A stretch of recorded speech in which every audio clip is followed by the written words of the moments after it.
Tähän päivystystoiminnan uudistamisesta sote-uudistuksen keihäänkärkenä artikkelin suunnilleen tämmöisellä otsikolla, niin mikäs tekee siitä päivystysuudistuksesta nyt keihäänkärken? Joo.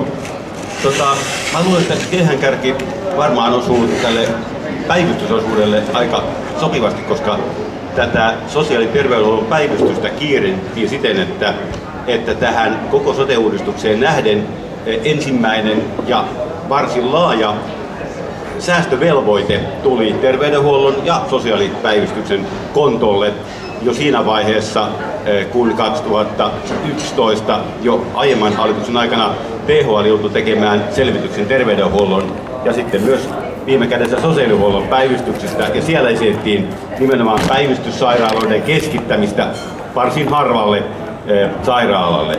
Mutta vasta tämän istuvan hallituksen alusta lukien on sitten laitettu vauhtia siihen, että tämä säästö, joka 4-5 vuoden aikana pitäisi tästä terveydenhuollon erikoissairaanhoidon, mutta myös laajemmin yhteispäivystyksen osalta aikaan saada, on siis 480 miljoonaa euroa kaiken kaikkiaan. Se on aika kova hyppy, ja tämä säästö piti aloittaa jo viime vuonna, 2016.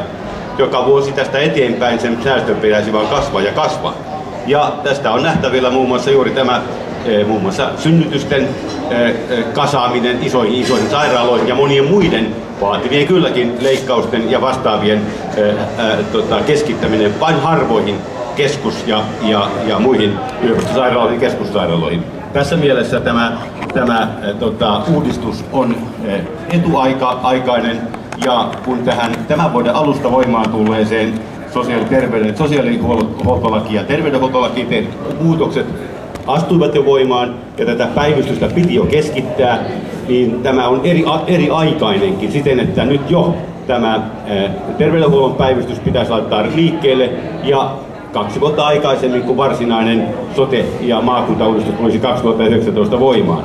Ja tässä on tämä ikävyys, että asiakkaat ja potilaat tuntuvat jäävän tässä jalkoihin, koska tietojärjestelmät ja itse asiassa nämä palveluketjut tulevat pahasti silpoutumaan siinä vaiheessa, kun tämä varsinainen sote-uudistus ja maakuntamalli sitten astuu voimaan.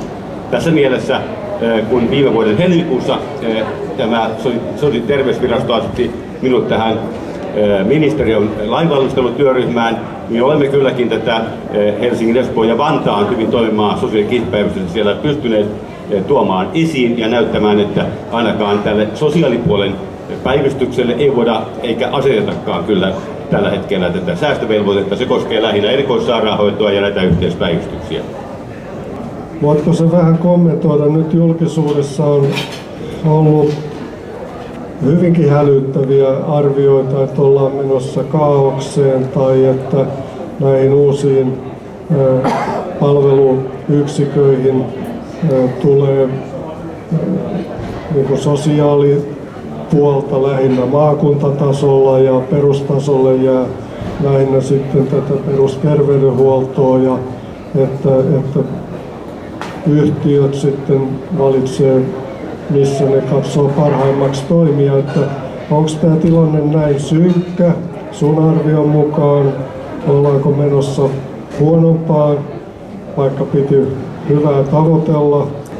Omasta näkökulmastani, kun 28 vuotta tuli oltua tässä Helsingin sosiaalipäivystyksen, sosiaalikielipäivystyksen päällikkönä, ja näkymä siihen, mitä merkitsee tämä sote-mallin tai sote-järjestämislain lopputulema, eli että kuntiin ei jäisi enää mitään muuta kuin ehkäisevä sosiaalityö tai ihmisen hyvinvointia turvaava toiminta, on todellakin, voisi sanoa, että ihmisten ja palveluja tarvitsevien kansalaisten kannalta äärimmäisen epätyydyttävä ratkaisu.